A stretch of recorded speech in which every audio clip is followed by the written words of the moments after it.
Good evening दोस्तों। कामयाबी तक टुडे जीके सीरीज में आज हम लाए हैं भारत के या वर्ल्ड के जियोग्राफी के अति महत्वपूर्ण प्रश्न। यह प्रश्न आपकी परीक्षा के लिए अति महत्वपूर्ण साबित होंगे। Haryana CET, Delhi police, railway group D, NTPC, यहाँ तक कि यूपीएससी के पॉइंट ऑफ व्यू से को मद्देनज़र रखते हुए यह वीडियो बनाई गई है। वीडियो को आप अंत तक ज़रूर देखें, वीडियो को स्किप ना करें। आपको पूरी डिटेल में इसके बारे में बताया जाएगा। तो देरी ना करते हुए शुरू करते हैं। पहला प्रश्न क्या है? तो पहला प्रश्न है, किस पहाड़ी को हाथी पर्वत के नाम से जाना जाता है?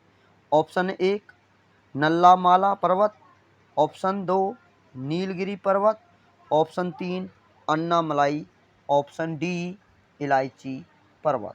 तो इसका उत्तर है ऑप्शन सी अन्नामलाई। अन्नामलाई, जिसे अनामला पहाड़ी भी कहते हैं, जिसे हाथी पर्वत भी कहा जाता है, वे पर्वत हैं जो पश्चिमी घाट के दक्षिण भाग का निर्माण करते हैं और दक्षिण भारत में तमिलनाडु और केरल की सीमा पर स्थित हैं। अगला है नल्ला-माला पहाड़ियाँ।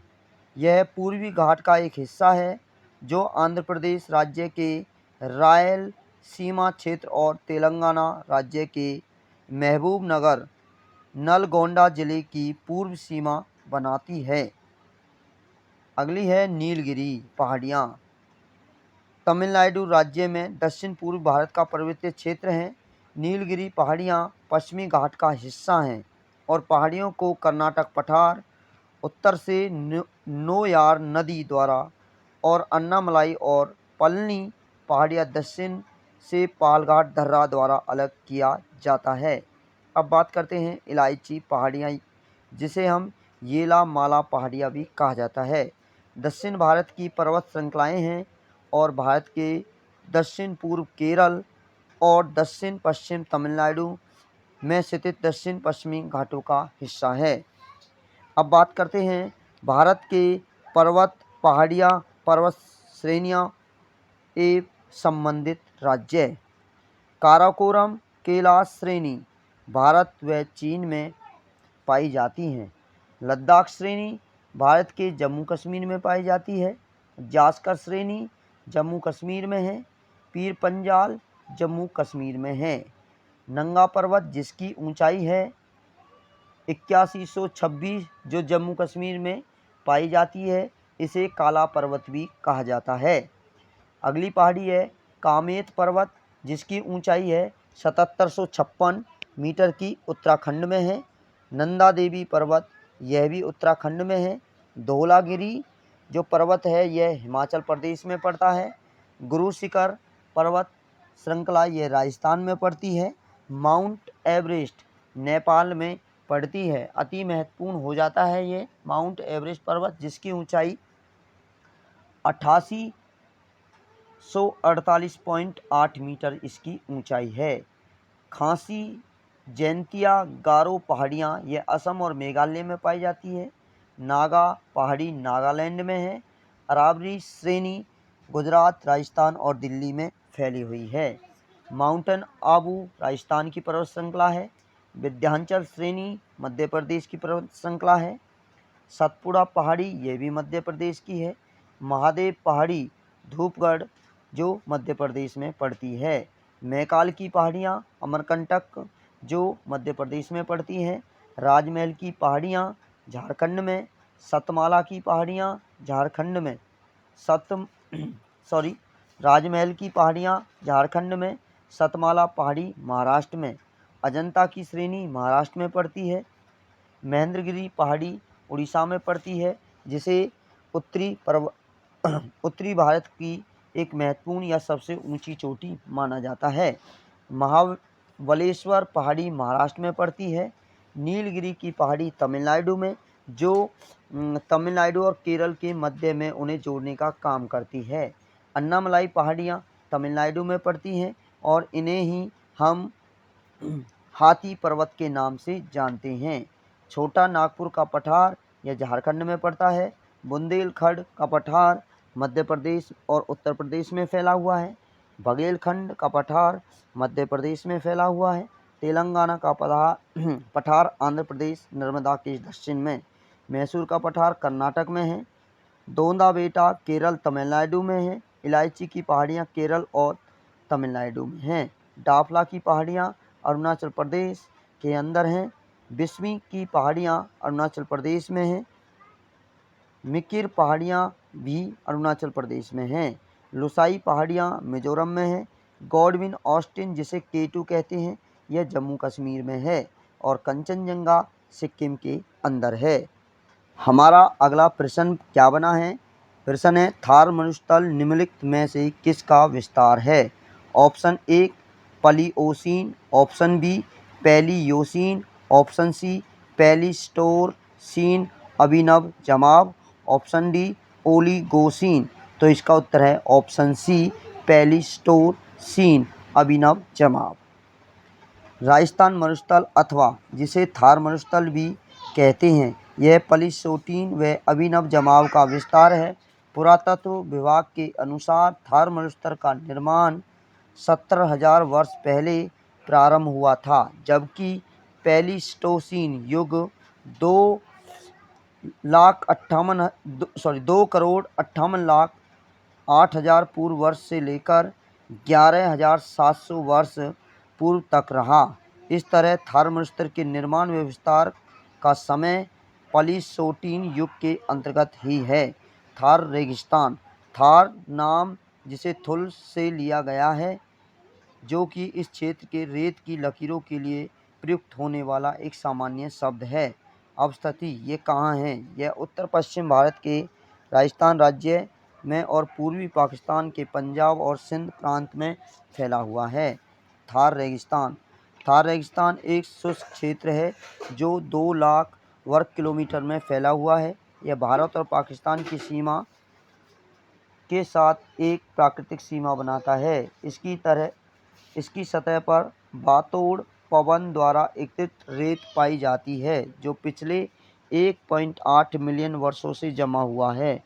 मरुस्थल में तरंगित सतह होती हैं, जिसमें रेतीले मैदान और बंजर पहाड़ियाँ या बालू के मैदान द्वारा अलग किए गए उच्च और निम्न रेत के टीले होते हैं, जो आसपास के मैदानों में अचानक वृद्धि करते हैं।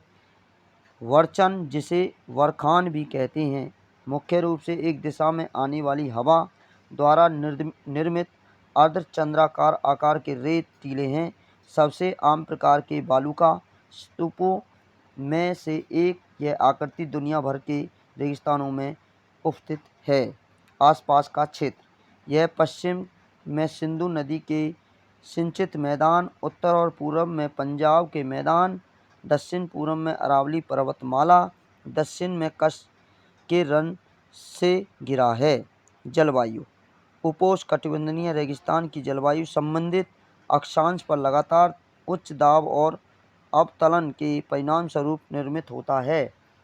प्रचलित दक्षिण पश्चिम मानसून हवाएं जो गर्मियों में उपमहाद्वीप के बहुत से क्षेत्र में वर्षा के लिए उत्तरदायी हैं। पूर्व की ओर स्थित थार मरुस्थल में वर्षा नहीं करती है। लवणीय झील, कई प्लाया खारे पानी की झील, जिसे स्थानीय रूप से घंड के रूप में जाना जाता है, पूरे क्षेत्र में विस्तृत है। वनस्पति और जीव, इस क्षेत्र में कैक्टस, नीम, खेजड़ी, अकेसिया नीलोटिका जैसी जड़ी बूटियों के पौधे पाए जाते हैं। ये सभी पौधे खुद को उच्च और निम्न तापमान और कठिन जलवायु परिस्थितियों में समायोजित कर सकते हैं। इस मरुस्थल में तेंदुए, एशियाई जंगली बिल्ली, चाउसिंगा, चिंकारा, बंगाली रेगिस्तानी लोमड़ी, ब्लैक बक और सरीसृप की कई प्रजातियां निवास करती हैं। हमारा अगला प्रश्न है, निम्नलिखित देशों में कौन सा बाल्टिक सागर का हिस्सा नहीं है? Option A Estonia, option B Panama, option C Lithuania, option D Latvia. तो इसका उत्तर है ऑप्शन बी पनामा बाल्टिक सागर का हिस्सा नहीं है। बाल्टिक क्षेत्र, बाल्टिक सागर के किनारे वाले 9 देश हैं: Denmark, Estonia, Latvia, Finland, Germany, Lithuania, Poland, रूस और स्वीडन बाल्टिक देश हैं। यूरोप के उत्तर पूर्वी क्षेत्र में बाल्टिक सागर के पूर्व तट पर स्थित देश है एस्टोनिया, लातविया और लिथुआनिया बाल्टिक देश हैं। बाल्टिक देश पश्चिम और उत्तर में बाल्टिक सागर से घिरे हुए हैं, जिसके नाम पर क्षेत्र का नाम रखा गया है। वर्ष 1991 में इन देशों की चुनी हुई तत्कालीन सरकारों ने जनता के भारी समर्थन के साथ सोवियत संघ सोशलिस्ट रिपब्लिक से स्वतंत्रता की घोषणा की। बाल्टिक क्षेत्र प्राकृतिक संसाधनों से समृद्ध नहीं है। हालांकि एस्टोनिया खनिज तेल उत्पादक है, लेकिन इस क्षेत्र में खनिज और ऊर्जा संसाधनों का एक बड़ा हिस्सा आयात किया जाता है। बाल्टिक अर्थव्यवस्था के लिए कृषि बहुत ही महत्वपूर्ण व्यवसाय है। आलू, अनाज और चारे की फसलों का उत्पादक, डेयरी और पशुपालन आदि यहाँ की प्रमुख आर्थिक गतिविधियाँ हैं। पनामा गणराज्य मध्य अमेरिका और दक्षिण अमेरिका के एक अंतर महाद्वीपीय देश हैं, जिसकी सीमा पश्चिम में कोस्टा रिका, दक्षिण पूर्व में कोलंबिया से लगती है। अगला प्रश्न है, निम्नलिखित में से कौन सा दर्रा श्रीनगर को लेह से जोड़ता है? ऑप्शन ए माना दर्रा, ऑप्शन बी रोहतांग दर्रा, ऑप्शन सी नाथुला दर्रा, ऑप्शन डी जोजिला दर्रा। तो इसका उत्तर है ऑप्शन डी जोजिला दर्रा। जोजिला दर्रा, यह दर्रा पश्चिम हिमालय पर्वत श्रृंखलाओं और श्रीनगर के बीच लेह को जोड़ता है और लद्दाख और श्रीनगर के बीच एक महत्वपूर्ण कड़ी प्रदान करता है। नाथुला दर्रा, यह भारतीय राज्य सिक्किम को चीन के तिब्बत स्वायत्त क्षेत्र से जोड़ता है। रोहतांग दर्रा, यह कुल्लू घाटी को हिमाचल प्रदेश, भारत की लाहौल और स्पीति घाटियों से जोड़ता है। माना दर्रा, माना दर्रा भारत और चीन सीमा के बीच का अंतिम क्षेत्र है। यह भारत और तिब्बत के बीच एक प्राचीन व्यापार मार्ग भी है। अब बात करते हैं भारत के कुछ महत्वपूर्ण दर्रे। बनिहाल दर्रा कश्मीर घाटी को बाह्य हिमालय और दक्षिण में मैदानी इलाकों के साथ जोड़ता है। बारालाचा दर्रा, यह हिमाचल प्रदेश के लाहौल को लेह से जोड़ता है। फोटुला दर्रा, यह लेह को कारगिल से जोड़ता है। रोहतांग दर्रा, यह कुल्लू घाटी को हिमाचल प्रदेश की लाहौल और स्पीति घाटी से जोड़ता है। सिपकी का ला दर्रा, यह हिमाचल प्रदेश को तिब्बत के साथ जोड़ता है। जलेपला दर्रा, यह सिक्किम को तिब्बत से जोड़ता है। नाथुला दर्रा सिक्किम को तिब्बत से जोड़ने का काम करता है। लिपुलेख दर्रा, भारत की चौड़न घाटी को तिब्बत से जोड़ने का काम करेगा। यह उत्तराखंड, चीन और नेपाल के ट्राई जंक्शन पर स्थित है। खांटुगला दर्रा, लद्दाख को सियाचिन ग्लेशियर से, यह विश्व का सबसे ऊंचा मोटर वाहन योग्य दर्रा भी है। बोमडीला दर्रा, यह अरुणाचल प्रदेश में स्थित है। प्रश्न है, लूसीफर ग्रह का दूसरा नाम क्या है? Option A Brihaspati, option B Mangal ग्रह, ऑप्शन सी शनि ग्रह, ऑप्शन डी शुक्र ग्रह। तो इसका उत्तर है ऑप्शन डी शुक्र ग्रह। लूसीफर का अर्थ लैटिन में प्रकाश लाने वाला है। यह ग्रह शुक्र का दूसरा नाम है। इसे पृथ्वी के जुड़वा ग्रह के रूप में भी जाना जाता है। इसे शाम और सुबह का तारा के रूप में जाना जाता है, क्योंकि यह सुबह और शाम को खुली आंखों से देखा जा सकता है। अब बात करते हैं शुक्र ग्रह के बारे में। शुक्र सौरमंडल का सबसे गर्म ग्रह है। यहाँ का तापमान 475 डिग्री सेल्सियस रहता है। यह तापमान दिन और रात दोनों में एक जैसा रहता है। इसका कारण है कि यहाँ के वातावरण में 96% कार्बन डाइऑक्साइड पाई जाती है, जो कि ताप को कैद कर लेती है, जैसा कि धरती पर ग्रीन हाउस का प्रभाव है।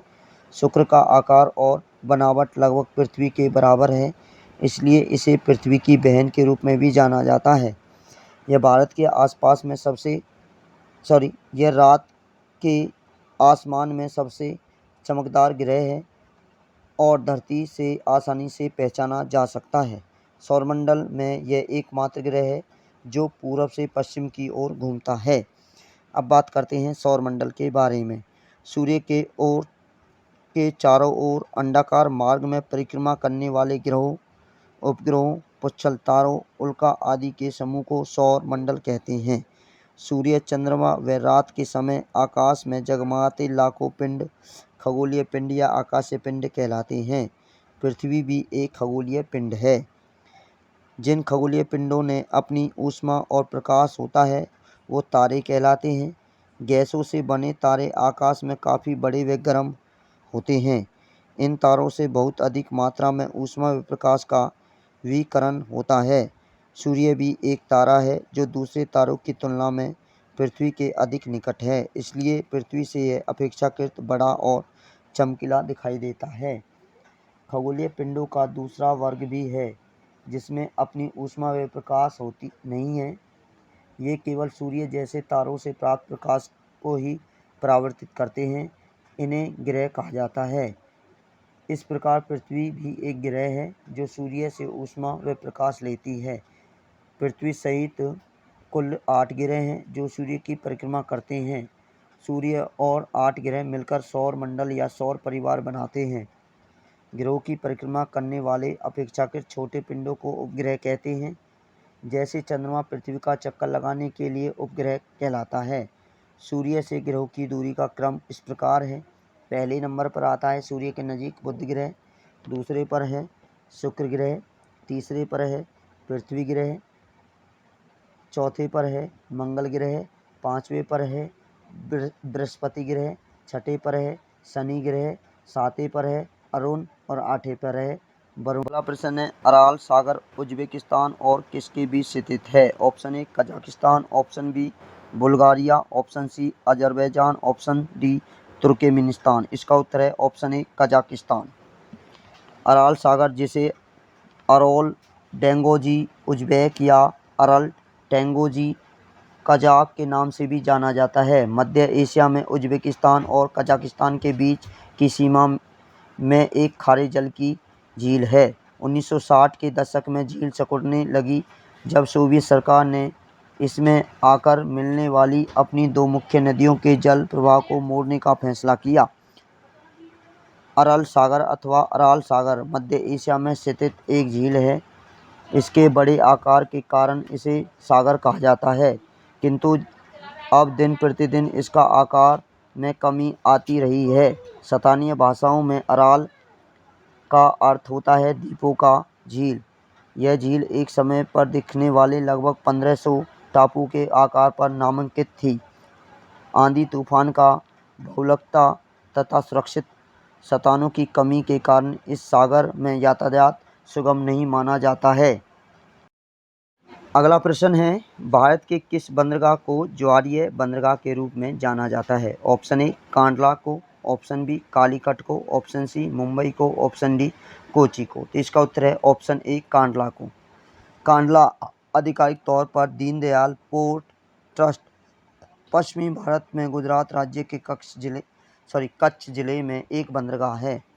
1908 के भारत बंदरगाह अधिनियम के तहत कांडला पोर्ट का नाम बदलकर दीनदयाल पोर्ट ट्रस्ट कर दिया गया। यह एक समुद्री बंदरगाह है जिसे कांडला बंदरगाह ट्रस्ट के नाम से भी जाना जाता है। यह देश के सबसे बड़े बंदरगाहों में से एक है।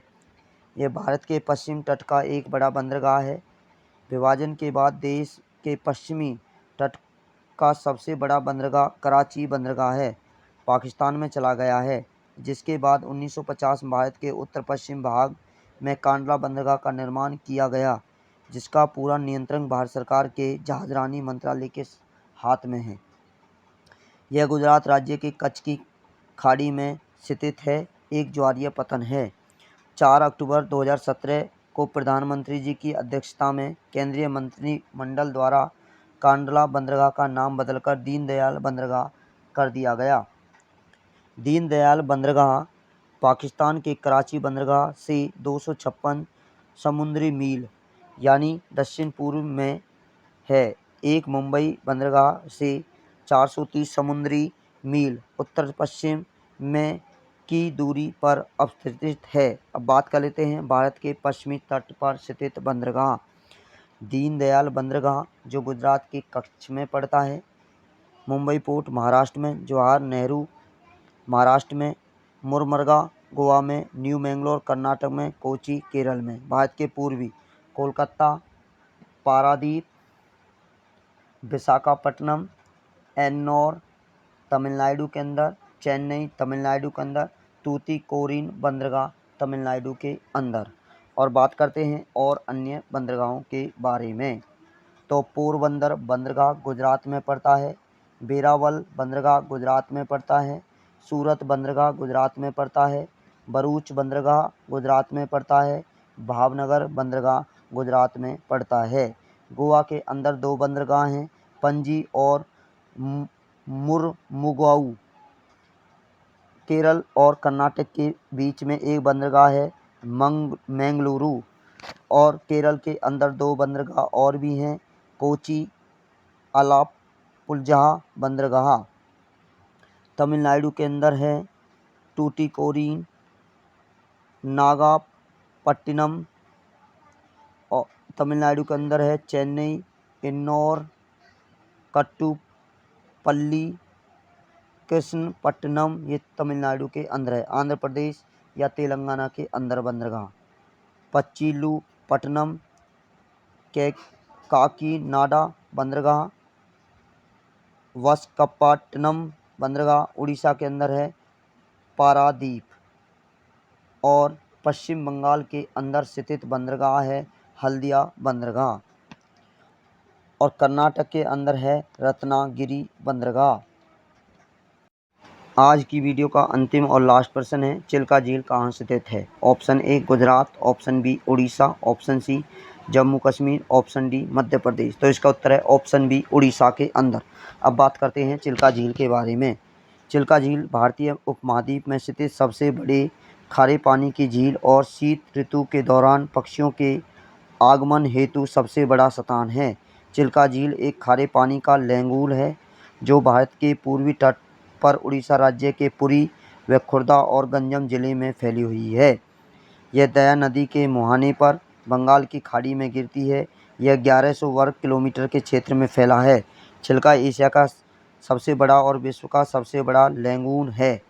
शीतकाल के दौरान भारतीय उपमहाद्वीप में प्रवासी पक्षियों को आकर्षित करने वाला सबसे बड़ा मैदान होने के साथ ही यह पौधा और जानवरों की कई संकटग्रस्त प्रजातियों का निवास स्थान है। वर्ष 1981 में चिल्का झील को रामसर कन्वेंशन के तहत अंतर्राष्ट्रीय महत्व का पहला भारतीय आर्द्रभूमि नामित किया गया था। चिल्का में प्रमुख आकर्षण इरावती डॉल्फिन है जिसे अक्सर सातपाड़ा द्वीप के पास देखा जाता है। लैंगूर क्षेत्र में लगभग 16 वर्ग किलोमीटर में फैला नलबाना द्वीप, जिसे फॉरेस्ट ऑफ रीड्स भी कहते हैं, वर्ष 1987 में पक्षी अभयारण्य घोषित किया गया था। काली जई मंदिर, यह मंदिर चिल्का झील में एक द्वीप पर स्थित है। चिल्का झील कैस्पियन सागर, बैकाल झील, अरब सागर, रूस के सुदूर हिस्सों, मंगोलिया के किर्गिज स्टेप्स, मध्य और दक्षिण पूर्वी एशिया, लद्दाख तथा हिमालय से हजारों मील दूर आवास करने वाले पक्षियों की मेजबानी करती है। यहाँ मौजूदा विशाल मिट्टी के मैदान और प्रचुर मात्रा में मछली भंडार पक्षियों के लिए उपयुक्त हैं। अब बात कर लेते हैं भारत की प्रमुख झीलें। जसमंद झील राजस्थान में है। पिछोरा झील भी राजस्थान में है। लुंकसर झील राजस्थान में है। डेडवाना झील राजस्थान में है। पुलिकट तमिलनाडु में है, इम्पोर्टेंट है पुलिकट। ऊटी झील तमिलनाडु में है। येरकाउड झील तमिलनाडु में है। हुसैन सागर इम्पोर्टेंट है, आंध्र प्रदेश में है। कोलेरू झील आंध्र प्रदेश में इम्पोर्टेंट है। नागार्जुन आंध्र प्रदेश में इम्पोर्टेंट है। निजाम सागर आंध्र प्रदेश में है, ये भी इम्पोर्टेंट है। जैसमंद राजस्थान में है। सावर झील इम्पोर्टेंट है, राजस्थान में है। फतेह सागर झील यह भी राजस्थान में है। पंचपदरा झील यह भी राजस्थान में है। नक्की राजस्थान में झील है। पुष्कर झील राजस्थान में इम्पोर्टेंट है। डल झील जम्मू कश्मीर में इम्पोर्टेंट है। बुलर झील सबसे बड़ी मीठे पानी की झील है, जम्मू कश्मीर में है। सो मोरारी झील जम्मू कश्मीर में है। मानसवल झील जम्मू कश्मीर में है। लोकटक झील इम्पोर्टेंट है, मणिपुर में है, तैरता हुआ वन्यजीव अभयारण्य इसी पर है। सात ताल उत्तराखंड में है। नैनीताल झील भी उत्तराखंड में है। नोकू चिया ताल उत्तराखंड में झील है। चंद्रा इम्पोर्टेंट है, हिमाचल प्रदेश में है। खजियार झील हिमाचल प्रदेश में इम्पोर्टेंट है। ब्रह्म सरोवर भी इम्पोर्टेंट है, हरियाणा में है। कोयला महाराष्ट्र में है। अष्टामुंडी झील केरल में है। मायम झील गोवा में है। संगमी झील सिक्किम में है। चिल्का झील इम्पोर्टेंट है, उड़ीसा में है। रूपकुंड उत्तराखंड में है। भीमताल इम्पोर्टेंट है, उत्तराखंड में है। राकल्स ताल उत्तराखंड में इम्पोर्टेंट है। सूरजकुंड झील हरियाणा में है, अति महत्वपूर्ण है। रेणुका इम्पोर्टेंट है, हिमाचल प्रदेश में है। लोनार झील अति महत्वपूर्ण है, महाराष्ट्र के अंदर है। वेवनाड बहुत मोस्ट इम्पोर्टेंट है, केरल के अंदर है। कुक्काराहाली कर्नाटक के अंदर है। शेषनाग जम्मू कश्मीर के अंदर झील है। ये रहे हमारे आज के 8 अति महत्वपूर्ण प्रश्न। आशा है कि वीडियो आपको अच्छी लगी होगी। वीडियो अच्छी लगी तो वीडियो को आप लाइक करें, कमेंट करें और सभी अपने दोस्तों को शेयर ज़रूर कर दें। देखो, हम MP3 के फॉर्मेट में वीडियो को लाते हैं, परंतु एक प्रश्न का पूर्ण विश्लेषण करते हैं अंतिम तक। आपके इस 8 प्रश्नों से लगभग ज़्यादा ना कहूँ तो 50 प्रश्न निकल के आए होंगे। आप इस वीडियो को बार-बार सुनें, देखें और अपनी पेन कापी में नोट करें। मॉर्निंग में देखें, शाम को देखें, दोपहर देखें और सभी अपने दोस्तों को शेयर ज़रूर कर दें। हमारी कामयाबी तक यूट्यूब चैनल पर नए हैं तो जल्दी से सब्सक्राइब करें, बेल आइकन को ज़रूर दबाएं ताकि हमारे द्वारा बनाए गए वीडियो का नोटिफिकेशन आपको सबसे पहले मिल सके। जय हिंद।